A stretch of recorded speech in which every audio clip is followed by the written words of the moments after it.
Okay, here is a version of the Algebra 2 midterm. So you can kind of see what is on it, and I'll kind of walk through this. The first two questions I'm actually going to cut off because there's not a graph there.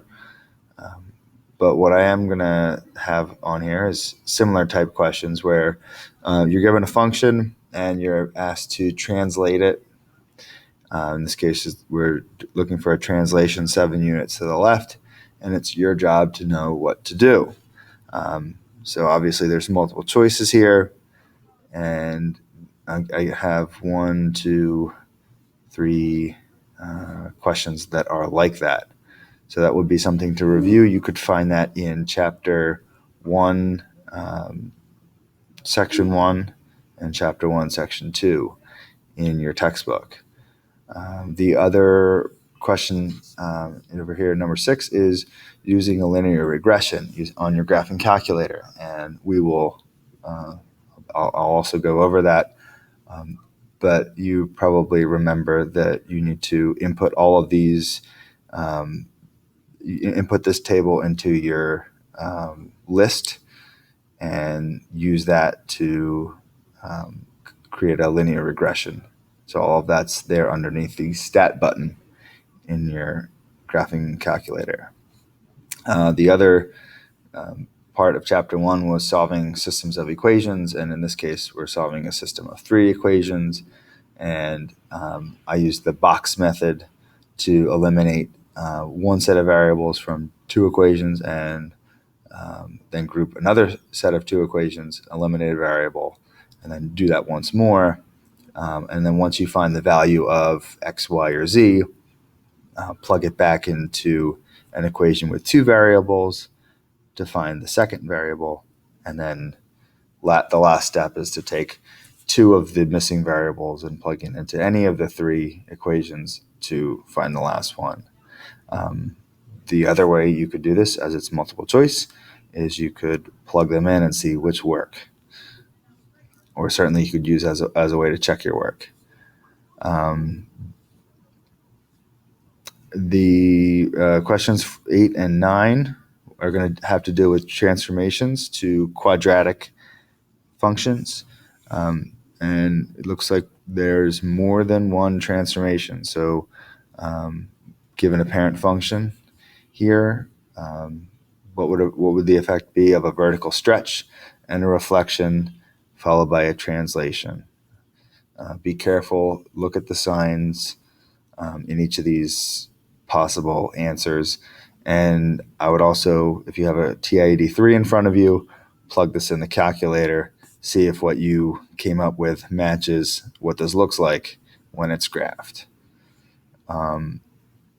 With the equations where you need to identify, where you need to write the equation given a vertex and directrix, you need to understand that the directrix and the vertex and the focus are all equidistant, or rather the directrix and the is the same distance to the vertex as the focus is to the vertex.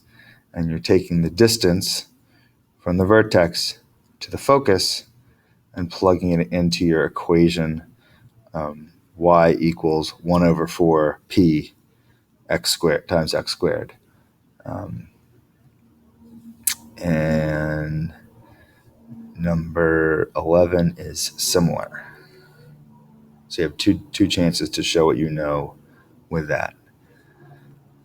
In number 12, you're given the focus and the vertex, and you're using that information to plug in to the equation of a quadratic.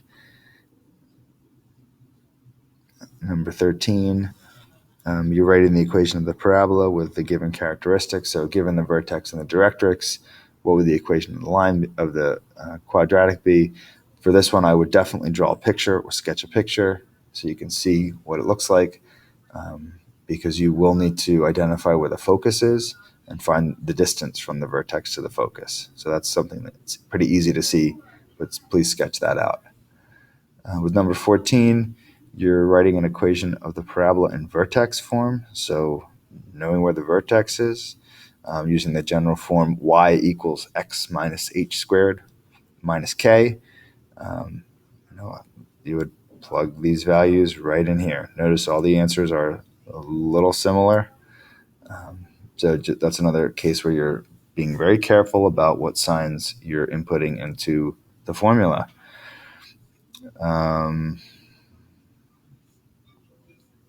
Let's see. A couple others where you need to identify the focus, directrix, and axis of symmetry. So this is open-ended. You are not, it's not multiple choice. You're going to have to sketch this, and I'll provide that on the answer sheet. For 18, 19, 20, 21, 22, 23, you are going to be solving the equation.